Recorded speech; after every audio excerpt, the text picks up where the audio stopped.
അദാനി ചതിച്ചിരിക്കുകയാണെന്ന് തുറന്നു സമ്മതിക്കേണ്ടി വന്നിരിക്കുന്നു നിതിൻ ഗഡ്കരിക്ക്. തിരുവനന്തപുരം MP ശശി തരൂർ ലോക്സഭയിൽ വിഴിഞ്ഞം ഇന്റർനാഷണൽ സീപോർട്ടിന്റെ റോഡ് കണക്ടിവിറ്റിയുമായി ബന്ധപ്പെട്ട ചോദ്യം ചോദിക്കുമ്പോഴാണ് നിതിൻ ഗഡ്കരിക്ക് നിൽക്കക്കള്ളിയില്ലാതെ സമ്മതിക്കേണ്ടി വന്നത് അദാനി ചെയ്യാം എന്ന് ഏറ്റിരിക്കുന്ന കാര്യം ചെയ്യാതെ വഞ്ചിച്ചിരിക്കുകയാണ് എന്ന്.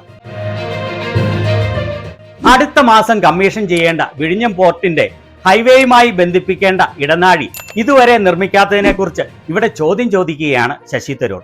അദ്ദേഹത്തിന്റെ ചോദ്യം കേട്ടുകൊള്ളൂ. Shashi Tharoor ji, Honorable Minister has forgotten one more, which is in the Viഴിഞ്ഞം port in my constituency, sir.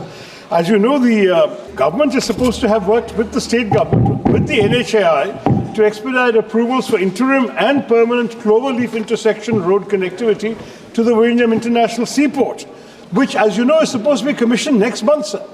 So there is a big lag between the progress in commissioning of the port and the need to modify the existing National Highway 66 in order to construct the highway to give us the port connectivity, which is this question that is before us, sir.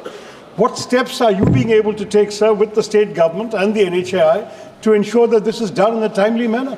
Otherwise, we'll have a port and no roads to take the goods inside the country. കേന്ദ്ര government, state government national highway അതോറിറ്റിയുമായി കൂട്ടിച്ചേർന്ന് വിഴിഞ്ഞം പോർട്ടും ഹൈവേയുമായി ബന്ധിപ്പിക്കുന്ന ഇടനാഴി നിർമ്മിക്കേണ്ടതായിരുന്നു. എന്നാൽ ഇതുവരെ പോർട്ടും ഹൈവേയുമായി ബന്ധിപ്പിക്കുന്ന ഇടനാഴി നിർമ്മിച്ചിട്ടില്ല.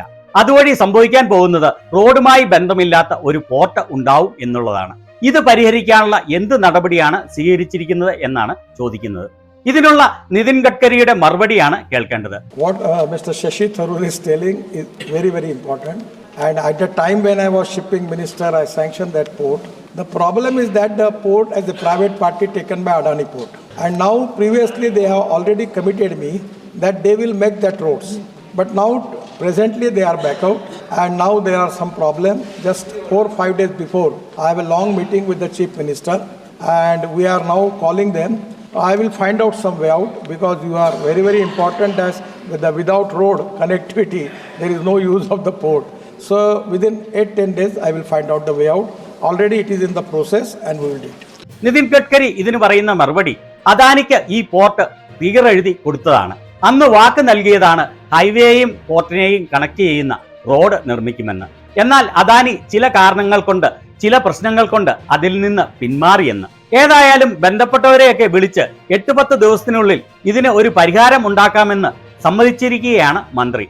ഓർക്കണം, പോർട്ട് നിർമ്മിച്ചു, അടുത്ത മാസം കമ്മീഷൻ ചെയ്യാനിരിക്കുന്നു. പക്ഷേ അതിന് റോഡുമായി ബന്ധമില്ല.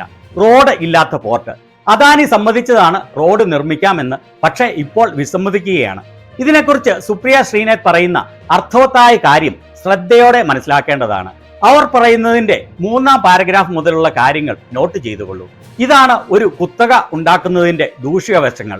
എല്ലാം ഒരു വ്യക്തിയുടെ കയ്യിൽ ഏൽപ്പിച്ചു കൊടുക്കുന്നതിന്റെ പ്രശ്നങ്ങൾ.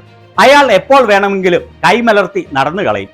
നിങ്ങൾക്ക് കൈയും കെട്ടിപ്പിടിച്ച് കുത്തിയിരിക്കേണ്ടി വരും. അല്ലാതെ മറ്റാരെങ്കിലും ആയിരുന്നു ഇതിന്റെ കോൺട്രാക്ടർ എങ്കിൽ അയാൾ പോർട്ട് കമ്മീഷൻ ചെയ്യുന്നതിന് 1 മാസം മുൻപ് ഇതിൽ നിന്നും പിൻവാങ്ങിയെങ്കിൽ ഗവൺമെന്റ് എന്ത് ചെയ്തേനെ? അദാനിയോട് കാണിക്കുന്ന ഈ മഹാമനസ്കത മറ്റാരെങ്കിലും ആണെങ്കിൽ ഒരിക്കലും കാണിക്കുകയില്ലായിരുന്നു. ചുരുക്കി പറഞ്ഞാൽ അദാനിക്ക് എന്തും ചെയ്യാം. കരാറിൽ ഏർപ്പെട്ടിരുന്ന അപ്രോച്ച് റോഡ് നിർമ്മിക്കാതെ, ഒരു നടപടിയും നേരിടാതെ, ആരെയും പേടിക്കാതെ പുല്ലുപോലെ അവഗണിക്കാം. അതാണ് മൊദാനിയുടെ ഇന്ത്യ.